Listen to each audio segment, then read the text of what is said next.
دوسری بات یہ دیکھو، بہت اہم آیت ہے، قرآن کہتا ہے وَلَا تَمْنُن تَسْتَكْثِرْ. خوب سمجھے اس آیت کو. اللہ فرماتے ہیں کسی پر اس نیت سے احسان نہ کرو کہ وہ لوٹائے گا. میں اس آیت میں بہت پریشان ہوتا تھا کہ بھائی بعض دفعہ تو ہم واقعی کسی کا کام اس لیے بنا رہے ہوتے ہیں کہ وہ بھی ہمارا کام مجبوری میں کرے گا. یہ تو نیت ہوتی ہے بہت سے لوگوں کی، اس میں حرج کیا ہے؟ بہت دفعہ ایسا ہوتا ہے، ضرورت پڑتی ہے انسان کو، یار اس کا کام نمٹا دو کل ضرورت پڑے. وہ خود کہہ بھی رہا ہوتا ہے بھائی آپ میرا یہ کام کر دو تو جب ضرورت پڑے گی تو میں بھی. یہ دل میں ہوتا ہے انسان کے. تو یہ برا نہیں ہے. برا یہ ہے کہ احسان کر کے لیبل صرف احسان کا ہو، دل میں نیت کیا ہو کہ میں اس سے واپس بدلہ لوں گا. یہ دھوکے میں آتی ہے یہ چیز. وہ آپ کو اچھا سمجھ رہا ہے کہ اتنے اچھے ہیں اور آپ کے دل میں کیا ہے. دیکھو کسی کا کام بنانا تاکہ مصیبت میں وہ آپ کے کام آئے یہ جائز ہے، لیکن کام بناتے وقت لیبل یہ لگانا کہ میری نیت صرف احسان کی ہے، صرف خدمت خلق ہے، اس میں اگر آپ یہ نیت کرو گے کہ بعد میں اس کا ریٹرن ملے، قرآن کی نظر میں یہ بدترین ظلم ہے، یہ بدترین جرم ہے یہ. کیونکہ آپ دھوکہ دے رہے ہو اس کو. آپ یہ شو یہ کر رہے ہو کہ میں بہت اچھا ہوں، حالانکہ آپ کی نیت یہ نہیں ہے. یہ بھی مارکیٹ میں بہت ہو رہا ہے. اب دیکھو میں اپنی مثال دے دیتا ہوں ایک. ایسا نہ ہو کہ یہاں لوگ بیٹھے ہوئے بدگمان ہو جائیں اچھا مفتی صاحب ہمارے بارے میں یہ سمجھتے ہیں، ایسا کچھ بھی نہیں ہے. 99% لوگ اس معاملے میں اللہ کا شکر ہے فیئر ہی ہیں. 1% ہوتے ہیں گڑبڑ، تو ان کو سمجھانے کے لیے رگڑنا سب کو پڑتا ہے. بعض مشہور کمپنیاں بلاتی ہیں، دعوت ہے آپ کی، بلایا، لیبل کس کا لگ رہا ہے؟ دعوت. مفتی صاحب سے محبت، اور پھر اپنی دبا کے پبلسٹی. کوئی بات نہیں، آپ اپنی پبلسٹی بھی کریں، ہم آپ کے دل کی نیت، ہو سکتا ہے آپ نے سچی مچی کی نیت سے ہی بلایا ہو کہ دعوت، لیکن جب ہوتی ہے تو انسان کہتا ہے چلو یار سیلفیاں بھی مارکیٹ میں ڈال دو، ٹھیک ہے اس میں کوئی حرج نہیں ہے. لیکن بعض دفعہ دل میں پہلے سے 100% یہی نیت ہوتی ہے کہ مقصد ہی کیا ہے، مشہور آدمی کو بلا کے اپنی کمپنی کو پروموٹ. 100% یہ نیت ہوتی ہے. ایک ہوتا ہے نا ایک کام ضمناً ہو گیا. ایسے بھی ہمارے دوست نے بلایا، کھانے پہ بلایا تھا، مقصد کوئی پبلسٹی نہیں تھا، انہوں نے کہا چلو یار مصعب ایک ہمارے لوگوں کے ساتھ ایک پکچر آ جائے. ہم نے کہا چلو آپ آ ہی گئے ہیں تو آ جائیں. ان کی نیت یہ نہیں تھی لیکن آ گئی تو ٹھیک ہے. بعض کی نیت یہ ہوتی ہے کہ اپنی کمپنی کی مشہوری. اگر ایسا ہے تو آپ پہلے بتائیں کہ بھائی آپ کو میں ایز اے کمرشل کے طور پہ یوز کر رہا ہوں، جیسے ایکٹروں کو بلایا جاتا ہے، بھائی آپ آئیں ہمارے، جیسے وہ ہے نا وننزا کا آتا تھا، وہ عمران خان کا آتا تھا پرانے زمانے میں، پیپسی پی رہا ہے عمران خان.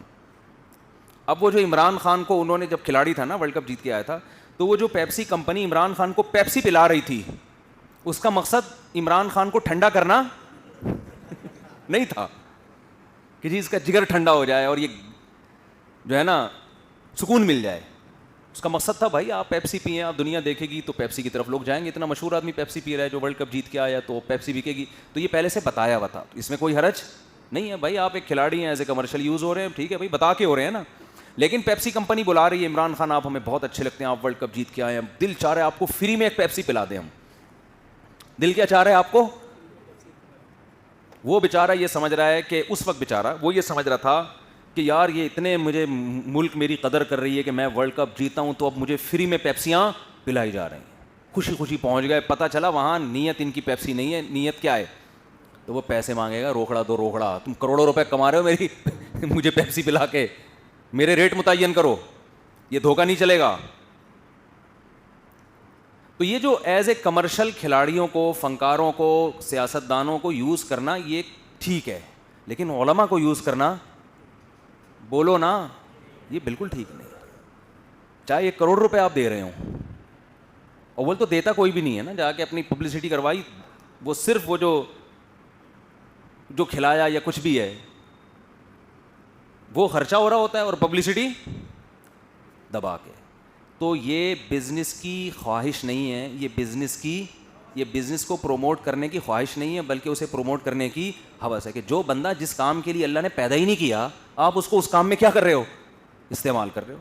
علماء اس کام کے لیے تھوڑی پیدا ہوئے ہیں کہ لوگوں کی بزنسوں پہ جا کے وہ پروموٹ کرتے پھریں جائے. ہم تو پیسے لے کے یہ کام نہیں کرتے. میں جب نیا مشہور ہوا نا زیادہ مشہور. ویسے تو میں بہت پہلے سے چل رہا ہوں مارکیٹ میں, انو جب زیادہ شہرت ہوئی ہے تو ایک دفعہ ایک صاحب نے لا کے میرے ایک ویڈیو ریکارڈ کروائی اپنی ایک پروڈکٹ, وہ تھی بھی اچھی, وہ کوئی دین سے متعلق. مجھے پتہ ہی نہیں کہ یہ کیا ہو رہا ہے.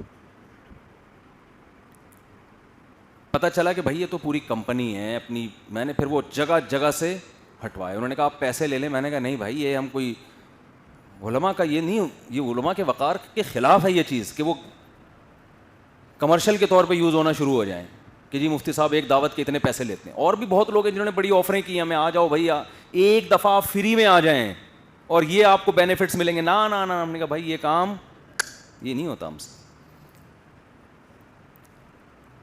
ٹریول ایجنسیاں ہیں حج کی عمرے کی, ہے تو بھائی یہ بھی بزنس ہی ہے نا, تو بڑا بہترین بزنس ہے. یوز کر رہے ہیں. آپ کا حج فری ہوگا, آپ کا عمرہ فری ہوگا, لیکن آپ ہمارے ساتھ چلے جائیں ایک دفعہ. میں نہیں جاؤں گا. ٹھیک ہے حج عبادت ہے, فری میں ہو رہی ہے, بہت اچھی بات ہے, ویسے ہی کرا دو فری میں بھائی. ٹھیک ہے, نام بھی نہیں لوں گا کہ اس کمپنی کی طرف سے آیا ہوں میں, اس ٹریول ایجنسی کی طرف سے آیا ہوں. استغنا کے ساتھ آدمی جیے, بھیکاری پن کے ساتھ مزہ نہیں ہے حج کرنے میں. بھائی کوئی عقیدت مند ہے, بہت محبت ہے, فری میں کوئی علماء کو لوگ دے دیتے ہیں, کرا دیتے ہیں. بس ٹھیک ہے, چپکے سے جاؤ, چپکے سے واپس آ جاؤ. ڈھنڈورا پیٹنے کی فلاں حاجی صاحب نے مجھے حج کرایا ہے, فلاں کمپنی کی طرف سے میں گیا ہوں, اس کا مطلب آپ ایز اے کمرشل یوز ہو رہے ہو. وہ کون سا حج ویکینسی اللہ کے لیے کھول کے بیٹھا ہوا ہے, وہ تو پیسے نوٹ چھاپ رہے ہیں نا اس سے. تو یہ بھی غیر اخلاقی طریقہ ہے پیسے کمانے کا. اس کا یہ مطلب نہیں ہے کہ کچھ علماء اگر کسی حج ٹریول ایجنسی کی طرف سے حج کر کے آ رہے ہیں تو آپ ان کو بدگمان ہونا شروع ہو جائیں, اچھا یہ فری میں اس لیے کر رہے ہیں. کسی کے دل کی حالت آپ نہیں جانتے. تو میرا مقصد بدگمان کرنا نہیں ہے. کوئی ہو سکتا ہے کوئی محلے کے آپ کے مولانا صاحب کسی ٹریول ایجنسی اس کو فری میں لے کے جا رہی ہو. بعض دفعہ علماء فری میں اس لیے بھی جاتے ہیں کہ 40 دن ہمیں جو ملیں گے نا تو لوگوں کو تبلیغ کا ہمیں موقع ملے گا, تو اس نیت سے بھی بعض دفعہ لوگ جاتے ہیں. بعض علماء جاتے ہیں کہ فری میں تو حج ہو رہا ہے, لیکن ہم اپنے فری کو نہیں دیکھ رہے ہیں, ہم اس کو دیکھ رہے ہیں کہ 40 دن یہ جو پبلک ہمارے ساتھ ہے تو 40 دن بہت ہوتا ہے کسی کو سدھارنے کے لیے, تو اتنا اچھا آپشن ہمارے پاس ہاتھ سے نکل جائے گا. تو نیت یہ ہوتی ہے. تو نیت پہ تو آپ کسی کے شبہ نہیں کر سکتے, لیکن علماء کو اپنے بزنس کے لیے یوز کرنا, استعمال کرنا, یہ بزنس کو پروموٹ کرنے کی لالچ نہیں, خواہش نہیں ہے, بلکہ یہ کیا ہے, ہوس ہے. اسی طرح حج بھی فری پوکٹ میں کرنا اس مقصد کے لیے, یہ بھی عبادت کی خواہش نہیں ہے, یہ بھی عبادت کا لیبل ہے, مگر اللہ کی نظر میں یہ بھی کس میں آئے گا, ہوس میں. بلکہ علماء یہاں تک کہتے ہیں کہ آپ کو اگر کسی سے ہدیہ لیتے ہوئے شرم آ رہی ہے کہ کہیں اس کی نظر میں میرا مقام نیچے نہ ہو جائے, تو پھر ایسا ہدیہ وصول کرنا بھی جائز نہیں ہے. کیوں؟ بعض دفعہ انسان کو کسی سے بے تکلفی نہیں ہوتی, ہدیہ بہت قیمتی ہوتا ہے, انسان کو ڈر ہوتا ہے کہ میں نے اس سے ہدیہ لے لیا تو یہ مجھے کیا کرے گا, دبانا شروع کر دے گا. بات آ رہی ہے سمجھ میں؟ یہ مجھے کیا کرے گا, اشارے کرے گا, یہ میں نے دلائی ہے, یہ میں نے دلائی ہے. تو اس میں انسان کی عزت نفس کیا ہوتی ہے, مجروح. اسلام میں عزت پہلے ہے, پیسہ بعد میں, عزت سب سے پہلی چیز. تو ایسے موقع پہ ہدیہ بھی وصول, چاہے وہ حج کا ہی ہو. ہمارے ایک استاد تھے, ان کو کسی سیٹھ نے کہا کہ آپ کو میں حج کراتا ہوں. وہ غریب تھے بیچارے, کبھی حج کیا بھی نہیں تھا. جس نے کہا نا, اس سیٹھ کے بارے میں مشہور تھا کہ یہ علماء کو پھر کنٹرول میں بھی رکھتا ہے. ٹھیک ہے نا, ان پہ خرچ کر کے کیا کرتا ہے. تو انہوں نے کہا میں نہیں کروں گا. تو اس نے کہا آپ پہ تو اب کبھی زندگی میں نہیں کیا, فرض حج ہے, اللہ کے گھر کی زیارت ہو جائے اور نبی کے روضے کی زیارت ہو جائے, اور کیا چاہیے بھائی, اتنا بہترین موقع. انہوں نے کہا میں اللہ سے کہتا ہوں اللہ تو اپنے گھر مجھے میرے خرچے پہ بلا, کسی اور کے خرچے پہ نہیں بلا. عزت کے ساتھ جاؤ. کسی اور کا خرچہ جب وہ آپ کو بڑا سمجھ کے. دیکھو ہدیے میں یہ ہوتا ہے کہ جب آپ وصول کرتے ہیں تو ہدیہ دینے والے کو راحت ہوتی ہے کہ ان کا احسان ہے. اٹ از کالڈ ہدیہ. صدقے اور ہدیے میں یہی تو فرق ہے. صدقہ فقیر کو دیا جاتا ہے, اس پر ایک احسان ہوتا ہے. وہ فقیر آئندہ جب گزرتا ہے تو آپ کے نظریں جھکا لیتا ہے آپ کو دیکھ کے کہ یار اس آدمی نے میرے ساتھ اس موقع پہ بڑا تعاون کیا, تو وہ جھکنے لگتا ہے آپ کے سامنے. ہدیے میں ایسا نہیں ہوتا. ہدیہ اکثر اپنے سے بڑوں کو دیا جاتا ہے, عزت داروں کو دیا جاتا ہے, ہدیہ دولت مندوں کو بھی دیا جاتا ہے, ہدیہ بادشاہوں کو دیا جاتا ہے, ہدیہ ملک کے سربراہوں کو دیا جاتا ہے جو آپ کے بالکل بھی محتاج نہیں ہیں. تو ہدیے میں عزت نفس سامنے والے کی مجروح نہیں ہوتی. جہاں مجروح ہو رہی ہے وہاں اس کی علامت ہے یہ ہدیہ نہیں ہے, یہ زکوٰۃ ہے, ٹھیک ہے نا, یہ فطرانہ ہے, لیبل اس پہ ہدیے کا, یہ صدقہ ہے. تو صدقہ تو میرے بھائی عزت دار لوگ نہیں لیتے. اس لیے علماء کہتے ہیں عزت دار آدمی کو اگر زکوٰۃ دینی ہو تو لیبل ہدیے کا لگاؤ, زکوٰۃ کا نہیں لگاؤ. دل میں نیت زکوٰۃ کی کر لو. وجہ کیا ہے کہ عزت دار آدمی مر جائے گا بھوک سے, وہ کہے گا نہیں میں کسی کا احسان نہیں لیتا بھائی, میں سمجھا پا رہا ہوں اپنی بات کہ نہیں سمجھا پا رہا. ہمارے علماء اس کا اتنا اہتمام کیا کرتے تھے کہ ہمارے شیخ حضرت مفتی رشید احمد صاحب رحمۃ اللہ علیہ رحمہ اللہ تعالیٰ کی عادت تھی کہ جب کسی سے کوئی چیز منگوائی, وہ لے کر آیا, کتنے پیسے ہوئے, کہہ رہے حضرت آپ سے پیسے نہیں لوں گا. تو فرمایا پیسے تو تمہارا باپ بھی لے گا, پیسے تو تمہارا, یعنی یہ میرے الفاظ ہیں, وہ باپ کا لفظ استعمال نہیں کرتے تھے, لینے پڑیں گے. ان کی رائے یہ تھی کہ جس چیز کا خود سے دل میں خیال آئے نا وہ تو گفٹ ہوتا ہے. جس چیز کا بولتے کیوں نہیں, خود سے دل میں خیال آئے نا, بھائی آپ کو گفٹ دینا تھا آپ خود لا کے دے دیتے. اب ہم جب منگوا رہے ہیں تو ہمارے ذہن میں تو پیسے ہیں نا, اب آپ پیسوں نہیں مانگ رہے, اس میں ہمیں اطمینان نہیں ہے. بعض دفعہ آدمی کو شرم آ رہی ہوتی ہے پیسے لیتے ہوئے کہ یار اتنے بڑے بزرگ سے کیا پیسے لوں.